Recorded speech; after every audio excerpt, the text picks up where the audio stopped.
ગુજરાતના બાકી ઉમેદવારોના નામો પર મંથનને લઈ કોંગ્રેસની કેન્દ્રીય ચૂંટણી પંચની બેઠક મળશે. ગુજરાતના 7 ઉમેદવારોના નામ જાહેર થવાના બાકી. ચૂંટણી લડવાના નિર્ણયને લઈ વરુણ ગાંધી પર સૌની નજર. બીજેપીએ વરુણ ગાંધીને પીલીભીતથી ટિકિટ નથી આપી, જ્યારે કોંગ્રેસે વરુણ ગાંધીને જોડાઈ જવા ઓફર આપી. સીએમ અરવિંદ કેજરીવાલની અરજી પર આજે સુનાવણી. દિલ્હી હાઈકોર્ટમાં અરવિંદ કેજરીવાલ કરી શકે છે અરજી.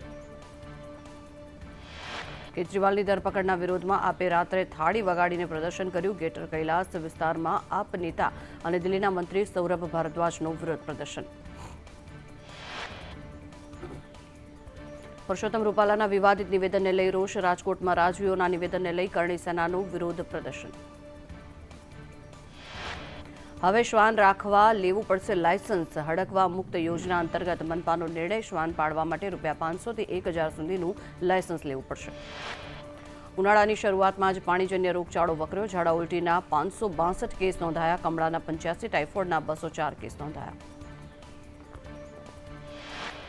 રાજ્યમાં ગરમીનો પ્રકોપ યથાવત રહેશે. નાગરિકોને નહીં મળે કાળઝાળ ગરમીથી રાહત. રાજ્યમાં ઉત્તર પશ્ચિમના પવન ફૂંકાતા રહેશે ગરમીનું જોર.